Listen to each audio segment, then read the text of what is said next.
Vince Neil did a little time in jail. A whopping 20 days to be exact. It was the sad end of Hanoi Rocks.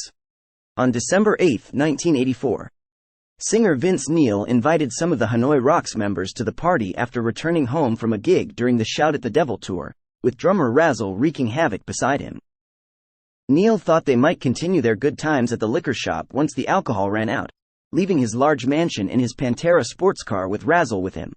Neil would never make it home that night, racing into the next lane and slamming into a car in the other lane, even though the store was right around the corner. Razzle lay lifeless in the passenger seat next to Neil, who emerged from the incident with only minor injuries. Neil was driving past a stationary fire vehicle at 65 miles per hour in a 25 miles per hour zone when, shortly after setting out at 6:38 p.m., he lost control of his car in a wet spot.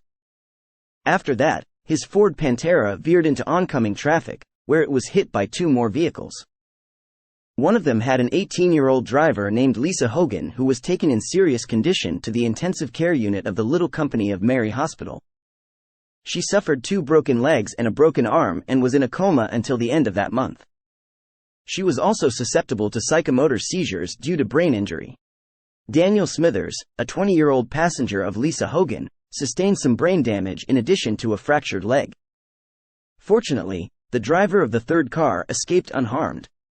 Vince Neil amazingly avoided major harm, receiving only minor facial scratches and a busted rib.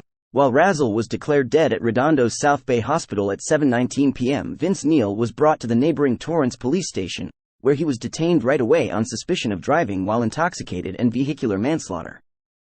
However, he was later freed on a $2,500 bond.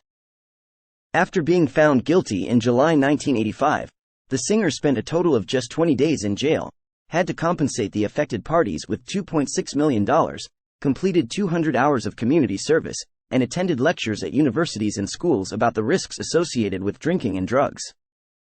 Dee Snider is still perplexed as to why Vince Neil escaped punishment for the alcohol-related collision that claimed the life of Hanoi Rocks drummer Nicholas "Razzle" Dingley.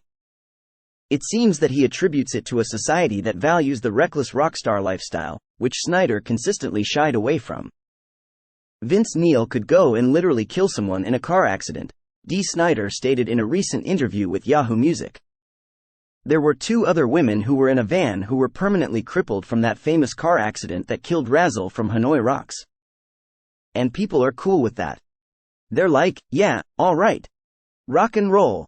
His blood alcohol content was measured at 0.17, which is beyond the legal limit, and he was subsequently charged with vehicular manslaughter and driving under the influence. However, Neil was placed on 5 years of probation after serving just half of a 30-day jail sentence.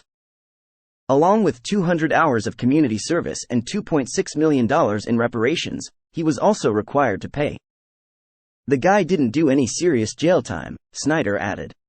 I'm like, really? Really? He's a murderer. I don't get that at all.